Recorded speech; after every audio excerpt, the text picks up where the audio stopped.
Okay, I'm not sure if anyone else out there will find this story very creepy, but it's certainly the scariest thing that'll ever happen to me, so I might as well share. At this point I'd like to think that I've been around long enough to realize is more crazy shit happening this world than there are explanations, and I'd say this falls into that heading. If anyone out there can actually explain everything away, please do. It would make me feel a whole lot better about the situation. A few years back, I was enlisted in the US Coast Guard, hoping to save lives, stop bad guys, and just be an all-around hero, the kind of mindset that most younger guys have the time. The reality of what I got myself into was a lot more frustratingly mundane than what I'd hoped for, and consisted of a lot more cleaning, fielding, running basic training drills, and just constantly trying to keep the various qualifications up to standard, as well as gain new ones. When the story took place, I was pretty new to the entire thing. I was in for less than a year and I'd been stationed at a little small boat station off the coast of Maine. I'd grown up in a small fishing town myself, so I was used to having nothing to do but work, drink, and try to convince the least unattractive girl at the bar to go home with you. I was hoping for something a lot more exciting, some hotbed of activity like the coast of Florida. That's pretty much the reason why I always volunteered to get underway whenever the boat was going out for literally anything. It didn't hurt that I was still new and not actually boat crew qualified. All that extra time helped me with my required knowledge, as well as making me look good in front of command. So that day we were going to get underway to practice some BECCE drills, some basic boat crew stuff for me, and generally just spend most of the day on the water making sure we are using some hours. It was a Saturday, so the command was nowhere in sight, and the OOD was a second-class bosun's mate named Rivard. He decided it was better to get a few of us out on the 47-feet motor lifeboat than just doing some sleep-inducing classroom training. So the crew consisted of myself, who was a break-in, BM2 Rivard, acting engineer was a third-class MK named Ford, a chick BM3 named Brown, another non-rate break-in named Kovacs. All of them were pretty good guys and dependable sailors, so it was a good crew on a good day with little wind and no predicted bad weather, even if it was unseasonably cold for November. What a lot of people don't seem to realize is that there is a lot more coastline out there that is considered haunted than they think. Hell, there's probably just as much of it out there as there are haunted houses or whatever between all the harbors in rocky coastal areas. Think about it. If a house gets haunted because something bad happened there and people died, what about all the countless lives lost in a water horror over the centuries with downed vessels, battles, mutinies, pirating, storms and everything else? One stretch of coast could potentially have seen more death and murder than the given area of land it surrounds. There's no shortage of tall tales to be told if you can find an old soul talkative, or drunk, enough to really open up. Not all of them are about the other side either. There's always been tales of things out in the deeper waters, everything from a kraken to serpents, to mermaids, and sirens. And the most important thing about stories like those that they're all based on some little bit of truth. A kraken can be replaced with a colossal squid and a story wouldn't skip a beat. I'd heard stories about there being a place in our AOR that was supposedly a place where all of the above had happened. It was a small natural cove that couldn't have been more than a mile or two square. Everyone at the station too heard something along those lines, but hardly anyone actually bought into it. Mostly we just jokingly bring it up in a mock spooky voice when a crew was about to get underway. Just basic fucking around with each other. Nothing ever actually happened in the history of the area and we didn't expect anything to. Which is why BM2 Rivard decided that we should live dangerously, as he put it, and head out that way for some of our training. The cove was a little ways out and about 45 minutes one way. On the ride we pretty much just joked around and had fun going over some basic book knowledge. The BM2 was laid back like that. It was pretty chilly out, about 42 degrees with water temp about the same or a little lower, so we were out in full dry suits, which made it a little harder to move around, but it did make sure we didn't have to worry about the chill in the air. Anyway, once we reached the mouth of the cove, Ford threw the life ring off the side and made a mock scream for help. Looked like we'd started man overboard drills. It was my job to maintain visual of position. I turned back to look at the BM2 and said, "You get that yet?" in a sarcastic tone, but when I turned back around, the ring was gone. It just wasn't there anymore. Now these things are designed to be seen. Not only is the ring bright orange, but it has a floating LED light set to flash so many times per second connected to it with a bit of bright yellow line. If you lose it for a second, it's not hard to find again, nor was there much wind at all at the time, so it couldn't have really gotten very far from where it was. The water was pretty calm for the ocean. So after a few seconds of not being able to see the ring and not yelling out any location, Kovats comes over and asked what was up, if I was trying to piss someone off with not taking this too seriously at all. So I tell him I lost the ring, and I shout back at BM2 that I lost visual on the ring. After a few minutes, both Kovats and I can't find it, so the rest of the crew comes over to see if we're blind or just retarded, but they obviously can't find it either. I tell them that I saw it perfectly 1 second, then when I turned around I lost visual completely, but they all thought that I was lying and that I must have never had a visual and wanted to make myself look less bad if I said I was paying attention at one point. Even BM2 Rivard didn't seem to believe me, saying that life rings don't just sink, that they're actually made to do the exact opposite, that I'd probably have to explain this to the XPOYR47 is missing a ring now. I call bullshit on that, but he didn't want to hear it and just wanted to get on with the training. I was pretty pissed at the fact that I was basically getting in trouble for lying, so I didn't really notice at first the slight change in the sky. Kovats asked me if I noticed how the clouds seemed to be getting a bit darker as he went into the cove, but I told him there isn't supposed to be any rain or snow or anything, so it's probably just a little overcast. It'll probably let up in a bit. I don't know, man. Isn't overcast normally more just gray?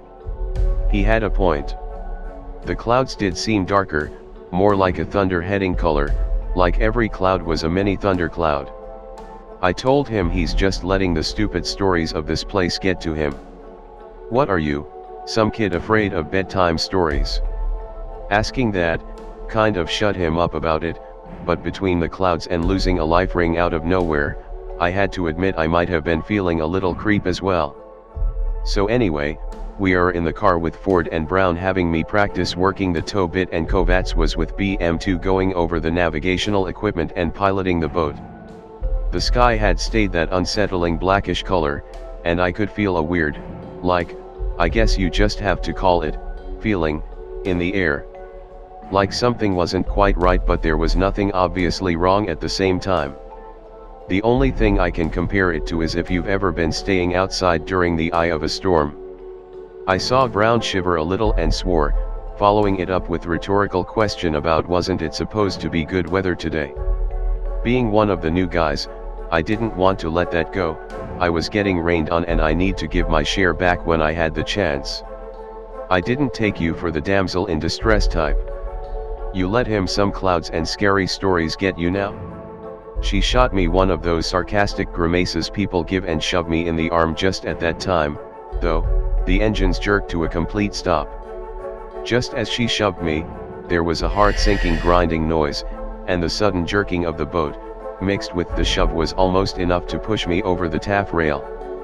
The thing is though, while I was leaning over the rail, thinking I was about to go over, I could have sworn that I saw a face just under the water.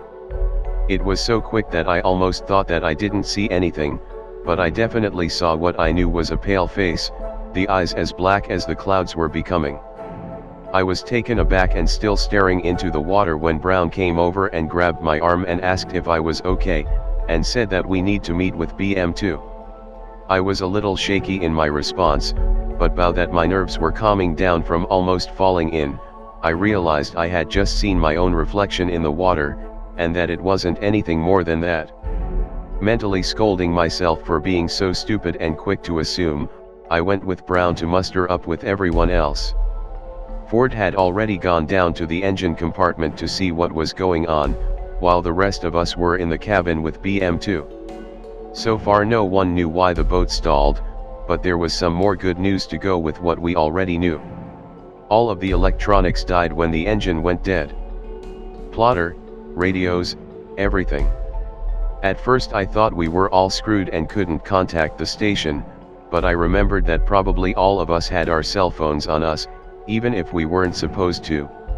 So I asked the BM2 if he'd called in about our situation yet, and gave sort of a chuckle and told everyone to check their phones or anything else electronic they might have on them. Well, that sent an alarm through me and I knew what I'd see before I took my phone out. It was dead. Well, great, I'm super glad this is happening. I had to comment. BM2 told me to cut the shit and to make ready the anchor.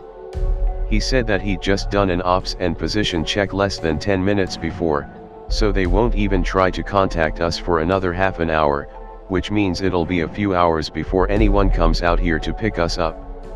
I made my way forward to the bow and started rigging the anchor with some line. I toss the anchor over and start paying out line, and hear what sounds like swimming along the surface of the water. I stop with the line and do a quick look around me, and I only saw small wakes around the boat but nothing else, no seal or anything like I expected. I'm starting to feel pretty eerie at this point, so I just want to finish anchoring and get back off the bow, when the line I'm holding is tugged from my hands. It was just a quick jerky tug, enough to make me wonder what the hell just happened when the rest of the line starts getting pulled into the water really fast. It's going too fast and I'm so freaked and confused that most of it's gone before I can even think to move. I managed to wrap the end around the Samson post and throw on a few figure eights when whatever pulling us ran out of line. There was a sickening lurching noise as the entire boat got jerked bow first at a 45-degree angle downward. Once again, I almost went over. At that point I'm like, fuck this, and scramble my ass off the bow, but I did notice the Samson post is bent to hell now, before I'm off there. The sky's pretty much black now in the cove, but there's still daylight somehow. Kinda like the opposite of a sun shower. All I could think about at the time was that they used to call sun showers the devil beating his wife, and why the hell they would call it this. So I go into the survivors compartment where everyone is gathered, and I'm just in time to miss Ford's rundown of the engines, but hear him complaining about us playing music at a time like this. Brown asked him what the hell he was going on about, that we didn't have anything electronic working to play music with, but Ford was still going, bullshit. I know you were playing some kind of music, I could hear it down in the engines. Just then everyone noticed I was there, and BM2 wanted to know exactly what the fuck happened while I was up there. I told him exactly what fucking happened, and twice that day I was called a liar. Fuck it, I said, let's go up there and I'll show you I'm not lying. And lo and behold, there was the post, all bent and messed up with barely any line left on board to secure the anchor. BM2 got a kind of worried look on his face that matched everyone else around me. I hear the sound of swimming again. This time I didn't turn to try to see anything, I just waited a second and asked if anyone else heard it this time. But Ford loudly cut off any response by telling everyone he can still hear the goddamn music, like someone is singing long notes, and not even having much of a fucking tune. We all kind of look at each other for a second before Brown says, MK3, there isn't any music. No one hears anything. Just as he starts to say bullshit again, the boat rocked. We all looked at each other, scared shitless. We all come to the same conclusion and book it the hell back indoors to the survivors compartment. As we were scrambling along the side of the boat, one more wham and Kovacs almost fell over, but Brown grabbed and steadied him. Once we were all indoors, the pounding stopped. After a minute or two of silenced waiting for it to happen again, Kovacs says, okay. Everyone realizes that something was hitting us intentionally, right? BM2 tells him to shut up and that we don't need anyone to make things worse right now. He does say that there is clearly something up right now and that we need to take the right precautions.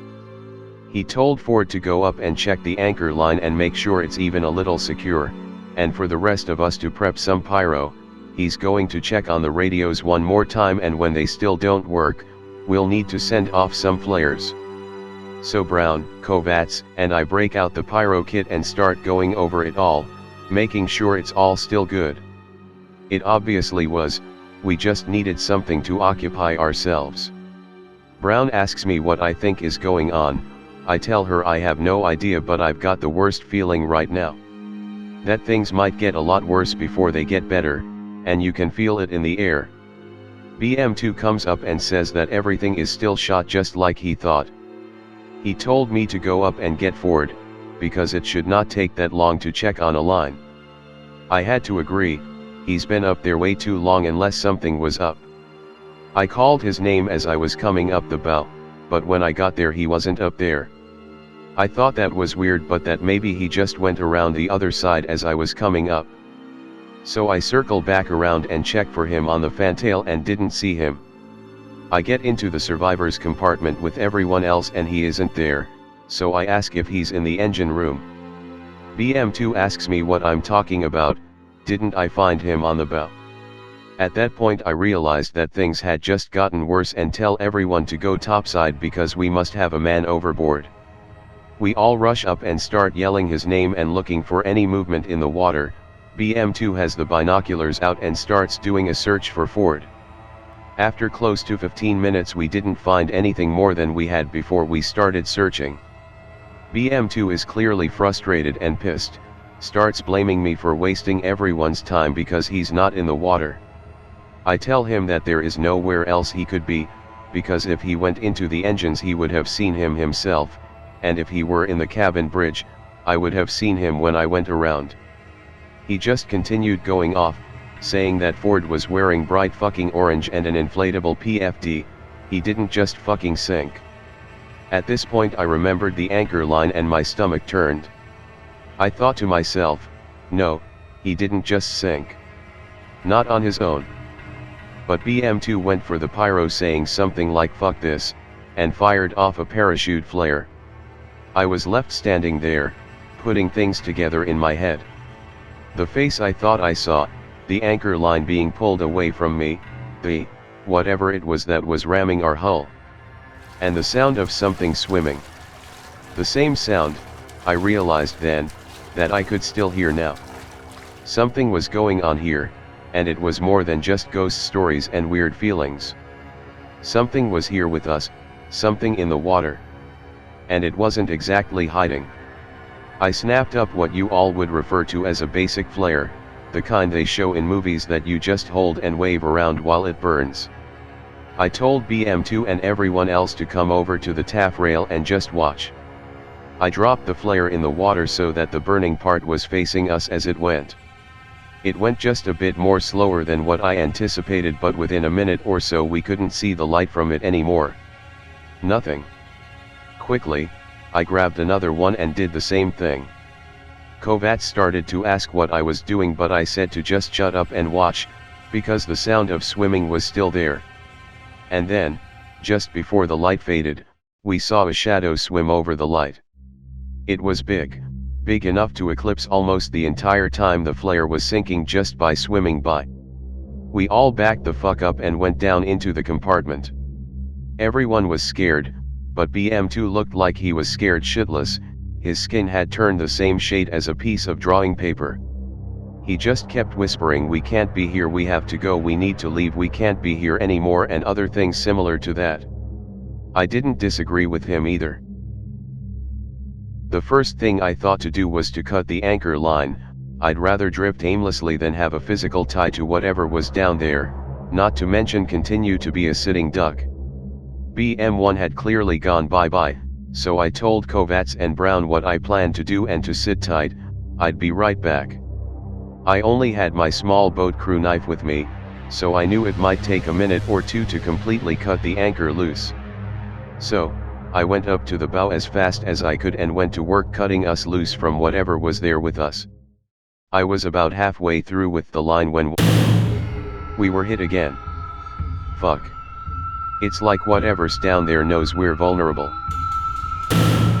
And I still have a way to go before I was done. They were getting more frequent now and more forceful. That last one rocked me back on my heels. Almost done now, just a few more sec. 2 right in a row now. Fuck. Almost there.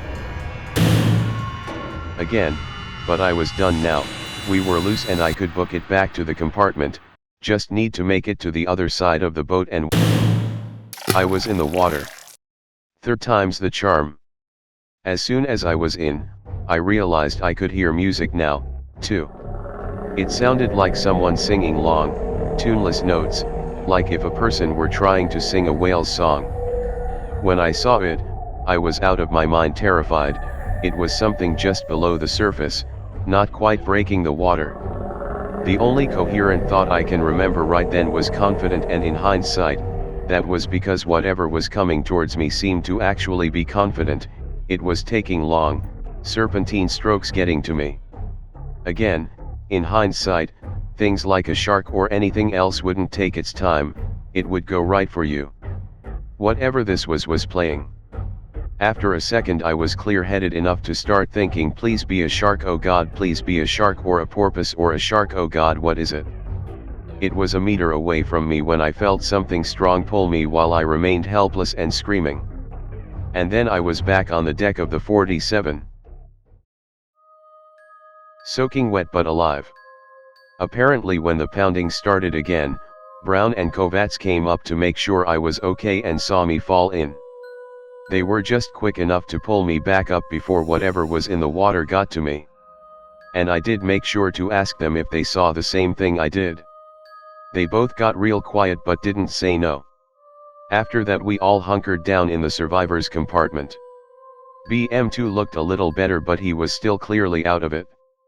It turns out that the last pounding did us a favor and ended up pushing us toward the mouth of the cove, and not long after the rescue crew found us. We were all shaken pretty badly and not really able to tell the rescue crew where Mk3 Ford was. All we could do was convince them that he was not in the cove, not to go back into it to look for him. The ride back was quiet, uneventful, and pensive. I did manage to ask BM2 Rivard something when I noticed he was back with us again. I asked him what he saw that made him lose it like he did. He looked at me dead in the eye without wavering. He said when whatever it was swam over the flare, he saw its fin. Only, it wasn't a fin, because fins aren't long and slender. Fins don't end in 5 fingers, like whatever he saw had. We never found any trace of Ford.